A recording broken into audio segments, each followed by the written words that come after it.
সকলকে আবার আমার চ্যানেলে স্বাগত। গতকাল ছিল ফলহারিণী অমাবস্যা, যেই দিন রামকৃষ্ণদেব মা শারদাকে ষোড়শী রূপে পুজো করেছিলেন। সেই দিনেই পশ্চিমবঙ্গের সমস্ত কালী মন্দির এবং বিখ্যাত কালী বাড়িতে মায়ের আরাধনা করা হয়। চলুন আপনাদের নিয়ে যাচ্ছি সেই রকমই কিছু জায়গায়, আপনাদের ঘুরিয়ে দেখাবো কিছু বাড়ির পুজো এবং হালি শহরে অবস্থিত রানী রাসমণির ঘাটের যে কালী মন্দির আছে সেখানকার পুজো। খুব ভালো লাগবে আশা করি।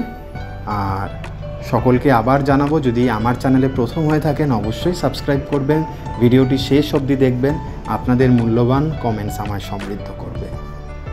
মোহময়ী মায়ের অপরূপ রূপ দেখে হয়তো আপনারা মুগ্ধ হবেন আজ। তাই সকলের কাছে আবেদন করি, অবশ্যই আশেপাশের কোনো মন্দিরে গিয়ে মাকে দর্শন করে আসুন, ভালো লাগবে। মায়ের কাছে নিজের মনোবাঞ্ছা জানান, মা অবশ্যই তাতে সাড়া দেবে।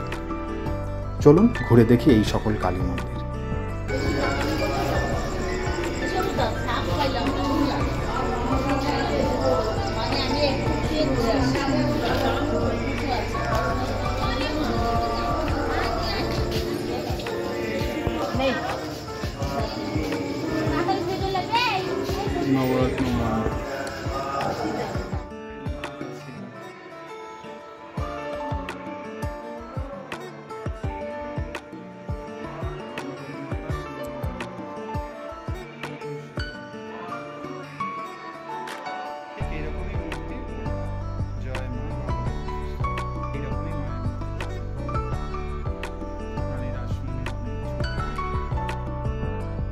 সোমবার দুপুরে যেহেতু অমাবস্যা তিথি শুরু হয়েছে, যা শেষ হবে মঙ্গলবার সকালে, তাই দিনভর এবং সারা রাত ধরেই মায়ের আরাধনা করা হবে।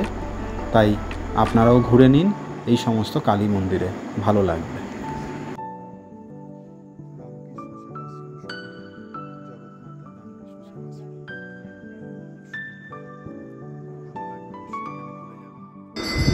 মা কালী সমস্ত অশুভ ফল নাশ করেন এবং শুভ ফল প্রদান করেন। তাই ফলহারিণী রূপে আজ মায়ের আরাধনা করা হচ্ছে। দক্ষিণেশ্বর থেকে তারাপীঠ, তারাপীঠ থেকে কঙ্কালীতলা, কঙ্কালীতলা থেকে নানা সতীপীঠ। জয় মা তারা, জয় মা কালী, জয় মা দক্ষিণেশ্বরী। তোমার অপার মহিমা, তুমি তোমার শুভ দৃষ্টি, কৃপা দৃষ্টি আমাদের উপর বজায় রেখো। অশুভ শক্তিকে দমন করো, শুভ শক্তির উত্থান করো, এই কামনাই করি।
প্রত্যেক অমাবস্যাতেই এই সকল মন্দিরে নিষ্ঠা সহকারে মায়ের আরাধনা করা হয়।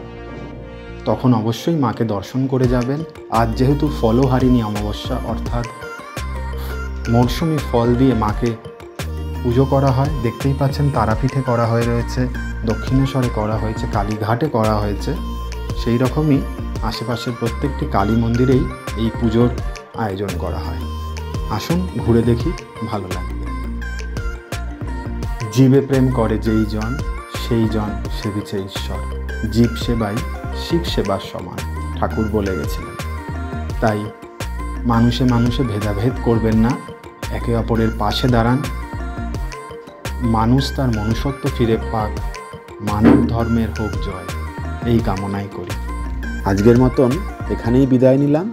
সকলে ভালো থাকবেন, সুস্থ থাকবেন। আবার দেখা হবে পরের কোনো ভিডিওতে। সকলে ভালো থাকবেন,